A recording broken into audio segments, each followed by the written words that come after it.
Hello friends, इस topic में आप जानेंगे कि अगर आपकी प्रॉपर्टी पर कोई किराएदार है तो वो कब मालिकाना हक प्राप्त कर सकता है, वो भी लीगल तरीके से। ठीक है। और इसमें क्या टर्म एंड कंडीशन है, कौन कौन सी वो 3 कंडीशन है जहां आपका किराएदार ही मालिक बन सकता है। ठीक है। और आपके पास लिमिटेशन एक्ट सेक्शन 64 65 के अनुसार कितना टाइम है कि उस किराएदार को बेदखल करें। और मान लीजिए आप चाहते हैं भाई ऐसा कुछ ना हो आपके साथ, तो कौन कौन से टर्म एंड कंडीशन आप अपनाएं। ठीक है। चलिए मैं शुरुआत करता हूं। और देखिए, लीगल एडवाइस के लिए, कोई डॉक्यूमेंट चेक के लिए, किराया एग्रीमेंट के लिए कॉन्टैक्ट नंबर वीडियो के डिस्क्रिप्शन में मेंशन किया गया है।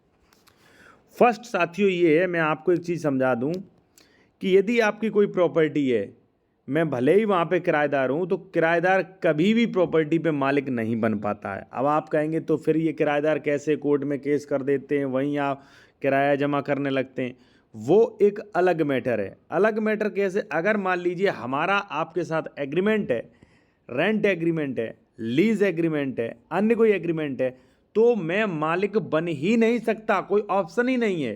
ठीक है ना, क्योंकि वो एग्रीमेंट है, इस बात का प्रूफ है कि मेरे पास एडवर्स पोजीशन नहीं है। ठीक है, तो ऐसी कंडीशन में तो नहीं बन सकता। अब कोई किराएदार है जिसके पास ना तो एग्रीमेंट है ना कुछ है, तो वहाँ पे प्रॉब्लम्स आती हैं। तो कौन कौन सी प्रॉब्लम्स आती है वो मैं आपको बता दूं। देखिए साथियों, कई बार आपने देखा होगा कि 12 साल जिसको कब्जा वही मालिक बन जाता है, लेकिन 100 केसों में से आप मान के चलिए 95 केसेस में ऐसा होता है ओनली।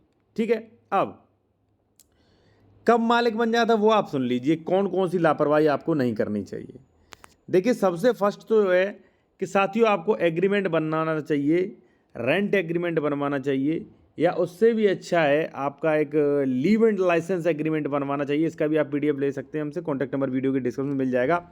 तो ये एग्रीमेंट आप बनवा लो, सबसे अच्छा लीव एंड लाइसेंस। ठीक है ना, वो किराया भी नहीं है। अब किराया एग्रीमेंट बनाया तो किराया जो एक्ट है, ठीक है ना, रेंट टेंडेंसी एक्ट है, उसमें आ जाएगा। उसमें किराएदार के कुछ अधिकार होते हैं, भाई ऐसे आप किराया नहीं बढ़ा सकते, वो तो उसमें किराएदार रिलीफ तो ले सकता है। मान लीजिए आप खाली करा रहे हो अचानक, तो वहां पर रिलीफ मिल जाएगा, लेकिन वो मालिकाना हक नहीं ले सकता है। ठीक है ना। तो अगर आपका एग्रीमेंट है, लीज एग्रीमेंट, ऐसे एग्रीमेंट्स हैं और अच्छे ड्राफ्टिंग की गई है, ऐसा नहीं कि कुछ भी लिख रहे हैं आप उसमें, तो वहां पे कोई मिस्टेक नहीं है। फिर कब बनता है किराएदार मालिक, वो आप समझ लीजिए। अगर किसी किराएदार का 12 वर्ष से, यहां पे आप देख सकते, बिना रुकावट के, बिना किसी एक्शन के, बिना लड़ाई झगड़े के अगर कब्जा है और उसका ना तो एग्रीमेंट है ना कुछ है। अभी मान लीजिए मैं आपकी प्रॉपर्टी पे कब्जा किए हूं 15 साल से। ठीक है, मैं भले ही किराया दे रहा हूं, या मान लीजिए भले ही मैं किराएदार हूं, लेकिन इसका रिकॉर्ड कहाँ है? रिकॉर्ड तो कहीं नहीं है कि मैं किराया दे रहा हूं। तो वहां पे साथियों, मैं किराया आपको भले ही पे कर रहा हूं, लेकिन मेरे पास मेरे और आपके बीच में कोई रेंट एग्रीमेंट नहीं है। ठीक है ना, ना लीज एग्रीमेंट है, ना लीव एंड लाइसेंस एग्रीमेंट है, कोई एग्रीमेंट नहीं। तो वहां पे जब भी आप केसेस करेंगे तो मैं कहूंगा नहीं सर, ये तो मेरे कब्जे में है, ये तो हमारा इस पे पोजीशन है। ठीक है। अब एडवर्स पोजीशन के लिए 2-3 चीजें जरूरी होती है कि निरंतर कब्जा होना चाहिए, शांतिपूर्वक कब्जा होना चाहिए, मालिक की जानकारी में होना चाहिए। ठीक है। और 1-2 चीजें, इतनी चीजें पूरी करनी होती हैं और एविडेंसेस होते हैं। अगर मैंने ये आपको दे दिए, कोर्ट को प्रूफ कर दिया और आप हार गए केस, तो निश्चित ही तौर पे मान लीजिए वो जमीन चली जाएगी। ठीक है। तो कब? जब आपने कुछ भी नहीं बनवाया।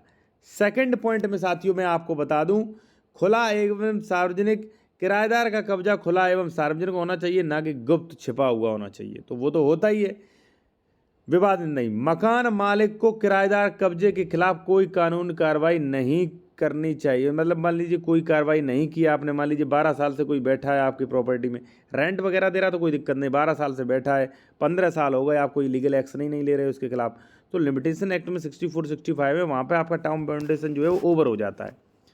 मालिक की कोई आपत्ति नहीं, मालिक को किराएदार कब्जे के खिलाफ कोई भी आपत्ति नहीं मान लीजिए कर रहा है, तो ऐसी कंडीशन में प्रॉब्लम्स हैं साथियों। ठीक है।